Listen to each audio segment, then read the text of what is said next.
Welcome to Screw the Commute, the entrepreneurial podcast dedicated to getting you out of the car and into the money, with your host, lifelong entrepreneur and multimillionaire, Tom Antion. Hey everybody, it's Tom here with episode 805 of Screw the Commute podcast. Today we're going to talk about the Art of Rizz. And what's Rizz, you say? Well, that's the cool way to say charisma.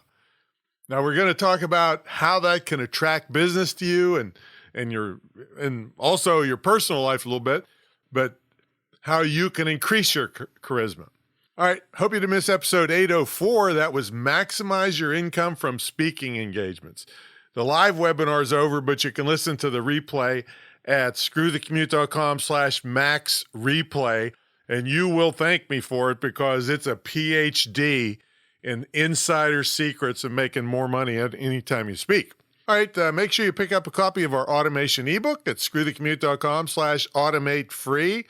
You're going to thank me for that too, because it'll save you hundreds, if not thousands of hours into the future fighting with your computer. All right, follow me at Digital Multimillionaire on TikTok. All right, let's get into the main event. What is charisma? Well, the dictionary says it's compelling attractiveness or charm that can inspire devotion in others. Well, that's the formal definition. I want to adapt it a little bit to attracting business and creating devoted customers. How about that? Another way to say it, in my opinion, is likability. Now, first of all, I'm not here to arrogantly say I'm charismatic, all right? I will tell you, though, that many people have said things to me that show that I exhibit lots of elements of charisma that I'm going to talk about today. And first, I thought it would be interesting to go online and get a list of synonyms and antonyms. That's not antionyms, all right? Antonyms for the word charisma, or Rizz, as the young people shows it. Hey, you got Rizz, man. So here's some synonyms. Appeal, dazzle, fascination, flash, it, like, wow, she's it, pizzazz. And then these two, I'm kind of hoping these two don't apply to me, but I can't. This is right from online, I'm telling you, in the synonym section of the dictionary. Witchcraft and witchery. Oh, boy. And then there's other ones: animal magnetism, drawing power, something, like, boy, he's something, and star quality. Those are synonyms for charisma. Now, here's some antonyms, not antionyms. Remember, I told you, antonyms. I hope that, well, most of these don't apply to me regularly. Sometimes I'm sure they do. Antonyms for charisma: repulsion, repulsiveness, unpleasantness, offensiveness, disagreeableness, obnoxiousness. A lot of nesses in there. Distastefulness. Now, I'm not saying that those antonyms can't be a business model. Some people have been very successful with that as a shtick. I'll say it right here, the famous Dan Kennedy. Now, I've got my problems with him, but many people that know him more intimately say he's really nice and benevolent. But for many years, he had an anti-charisma persona that attracted people like crazy. I'm not saying he's brilliant, absolutely. But I remember it was something like this. You could only fax him questions, I don't know, like during 1 hour period, 1 day a week or something crazy like that, right? But he had an enormously long and powerful career with that persona. Don Rickles is another one who his whole persona was abusing people. Now, a third example that didn't last very long was someone using the moniker the rich jerk. I mean, that didn't last very long, but it did go pretty big for a while. Now, I'll say that the people I just mentioned are what we call outliers. I think I contend that having a more normal, charismatic or Rizz traits is a more sure way to be successful in business. Now, being charismatic to me doesn't mean being a pushover and always being nice no matter what happens to you or someone you care about.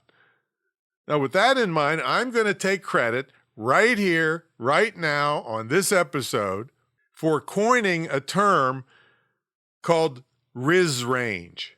Let's say it's a scale 1 to 10, with 10 being the most charismatic you can possibly be, and 1 being the least or anti-charismatic. I'm going to call anything under a 5 tough or disagreeable, and anything above 5 being more agreeable and, of course, charismatic or Rizz. I contend that most of your time should be in the 6 and above range.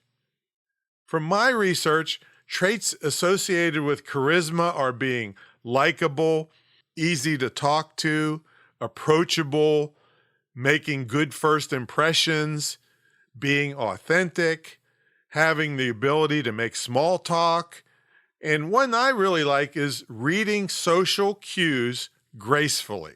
Now, I'll expand on what I think about many of these traits and what they mean shortly, but for now, I'm going to go way out on a limb here and rate myself.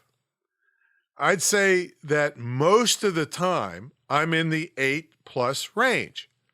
And here, I'm not trying to be arrogant saying this. I try to be extra nice to everybody. I'm considered by many to be easy to talk to. I'm certainly approachable, and one of the best compliments I get when people see me speak on stage is that, hey, I'm the same person off stage as on. And that falls into the category of being authentic. I think the reason I can make good first impressions goes along with that thing about reading social cues gracefully. In other words, see, I'm from a small town, and I can speak small town when I'm among small town people without making them feel like I'm some kind of big shot. And I can speak differently among city people. Also, I let people know I care more about hearing who they are rather than running my mouth all day about me. All right, back to the Rizz range. Just because I want you to spend most of your time in the 6+ range, that does not mean I advocate being a pushover. I believe if you're always in the high numbers of the range, you have a great chance of being taken advantage of. Now, here's a kind of an example, just my opinion here. From most reports, Willie Nelson is a really nice celebrity. But I think he went bankrupt by not being tough and disagreeable enough with many of his financial professionals. Now, I don't have any insider knowledge about Willie Nelson, all right?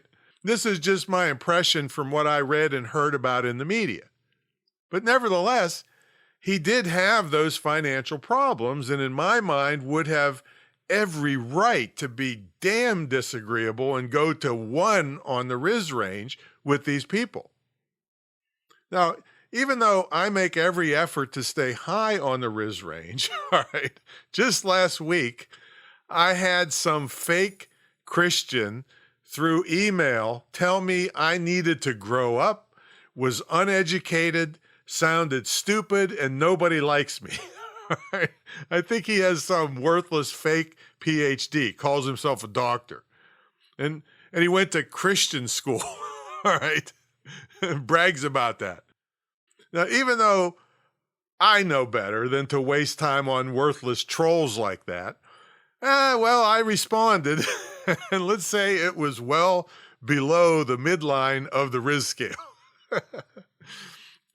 I told him I was sorry about his poor childhood and that he might want to go back to his fake Christian school and get some remedial training, and that he was gutless for hiding behind a keyboard saying such stuff to me, which he wouldn't dare say to my face. All right.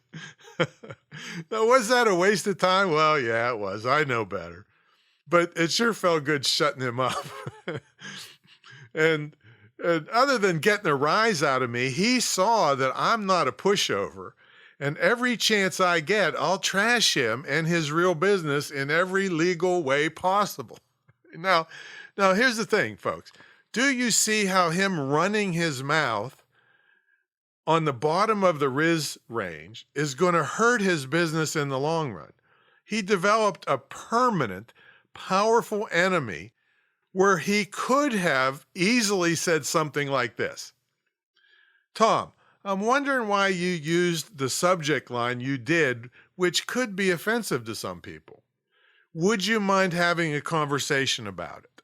If he had said something reasonable like that, you know what? As busy as I am, I would have absolutely made an effort to set an appointment with him and had a nice mini debate and conversation. Instead, this dumbass fake PhD decided to create a permanent and powerful enemy. All right. Don't do that. Yeah, I want you to be able to go below the mid-range of the Rizz scale when it's absolutely warranted so that you're not a pushover. But I implore you not to go there when staying above it would serve everybody better. Now, let's get into some of the traits that you can work on if you want to improve your score on the Rizz range and reap the many benefits that can be had both personally and professionally to do so. So let's take professional first.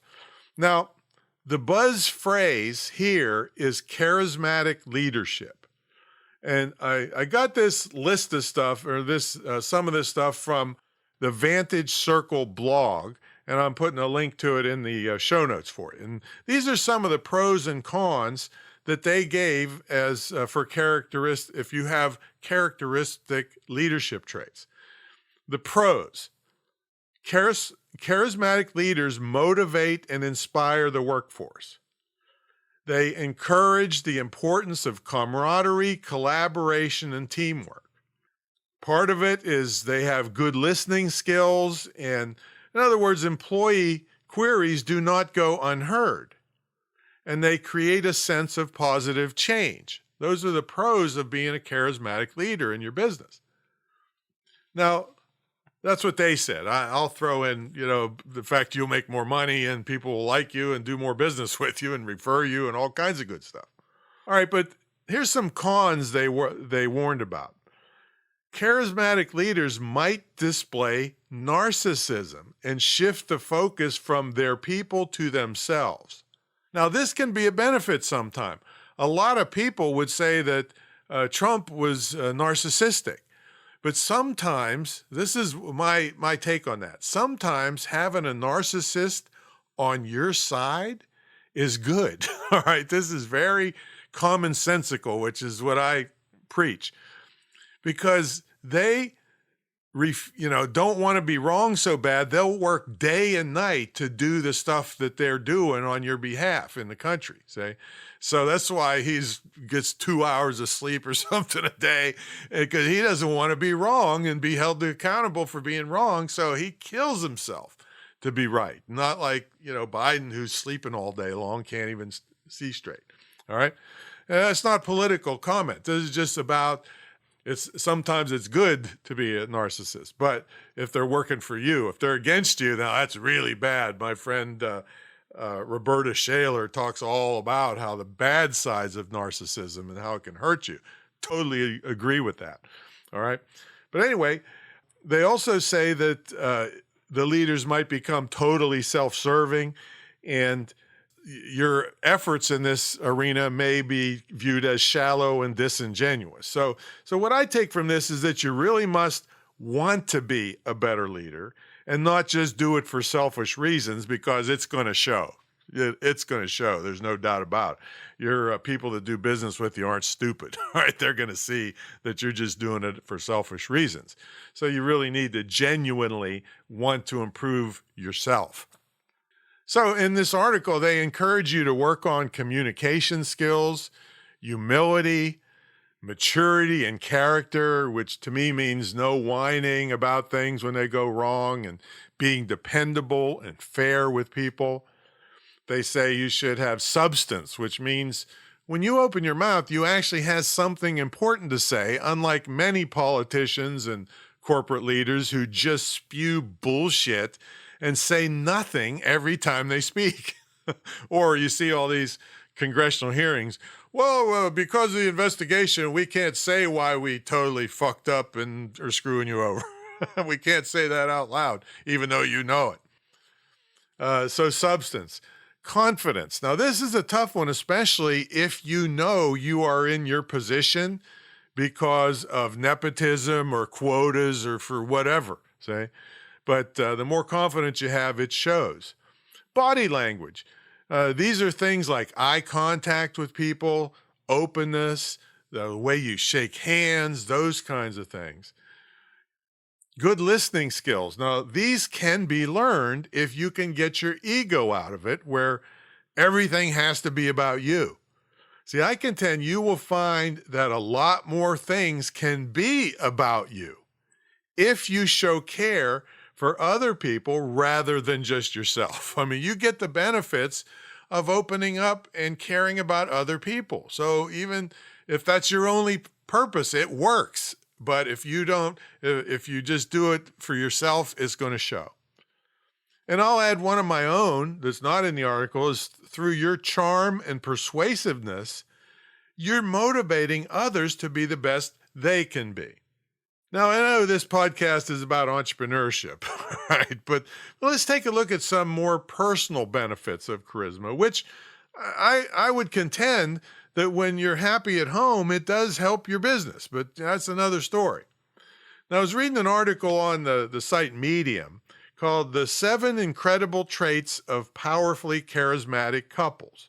And I got a link here. I think you have to be like a $5 a month member to read it. I think you can read a couple articles free. I don't know if you can do this one or not. But anyway, there's lots of articles out in the world about this. But this article jumped right to the point where you already have found a mate.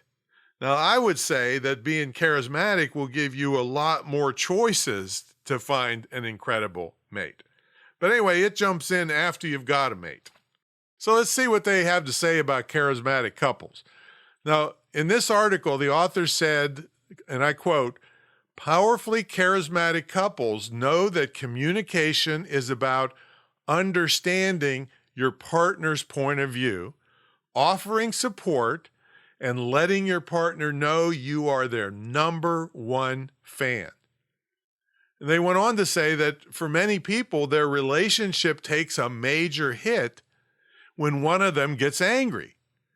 So their advice is find someone who still knows how to talk to you when they are angry. In fact, I asked a lady years ago, I can't think of her name. She was in the Speakers Association, had been married a long time. I said, well, what do you think the key is to how you've been married so long? She said, we know how to argue when we're mad. So she knew this years and years ago and had a long, beautiful marriage. All right. So she said something about, yeah, we know how to argue without hurting each other's feelings, that kind of something like that. So my question is can you do that? Can you stay calm enough to clearly and not offensively communicate when you're angry?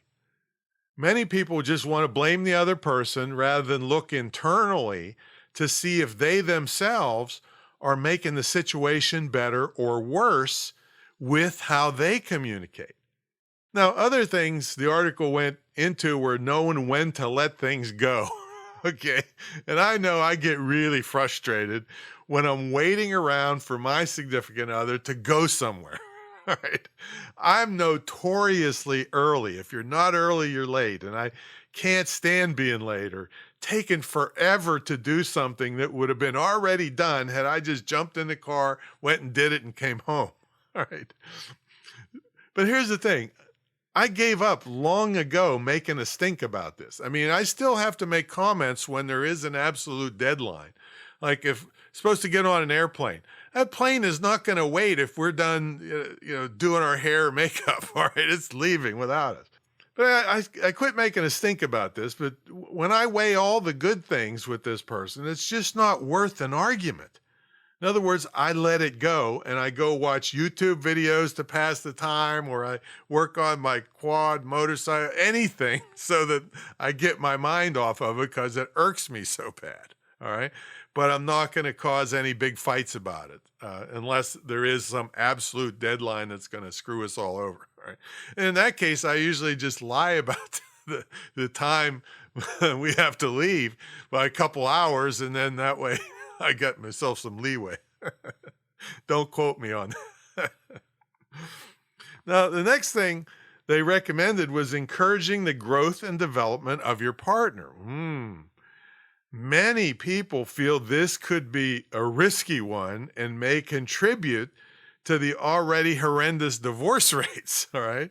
See, if one person outgrows the other, it could lead to them growing so far apart in their aspirations and goals that it could lead to the end of the relationship. Geez, this is a tough one. I don't know what to say about this one because I encourage everyone around me to always improve themselves. But here's the other side. Many years ago, I had someone leave and cheat on me because they said they felt lost and they felt like they were just Tom's girlfriend because I kept growing and they didn't. That's a tough one. You're going to have to make a decision on this one, but I just can't imagine encouraging someone to stay where they are just so I don't have to worry about them leaving me. It's just not part of my DNA. Anyway, since we're about entrepreneurship, I'm going to let you read those articles on relationships yourself because I certainly don't pretend to be some kind of relationship expert. That's one of the last persons you'd want to come to for that. But I encourage you to read this article and others if you'd like to improve your charismatic relationships. What I can assure you of is that improving your personal charisma by becoming more likable, transparent, fair, and all the other things that make people attracted to you that I covered earlier will do wonders for your business. All right, I know this is a little bit off the beaten path for me, but it's important stuff and it helps your business like crazy. I know some people that are very disagreeable and people come to me, take business away from them and come to me because I'm nice to them, right? So they could be doing much better if they paid attention and not be so disagreeable. And I know people grew up with poor childhoods and tough things that kind of made them this way. I'm just saying, once you get to a certain age, you can't keep blaming it on your childhood. If you know these things are part of your DNA, you got to change your DNA. It's up to you now as an adult to overcome some of these things from your childhood to do better for you and your family. Yeah, I know that I usually am giving hardcore advice on how to make money, technical stuff and how to run shopping carts and all this, stuff to be successful online and professional speaking, all this stuff. But this is critically important because you can do all that other stuff perfectly and then piss off all your customers because of your terrible lowness on the Rizz scale where you spend most of your time below 5. And all of it's going to be for naught. So get yourself on the Rizz Range, which I coined. Remember, you heard it here first, and it'll mean a lot to your business. So if I can help you with that, check out my mentor program at greatinternetmarketingtraining.com. Catch you later.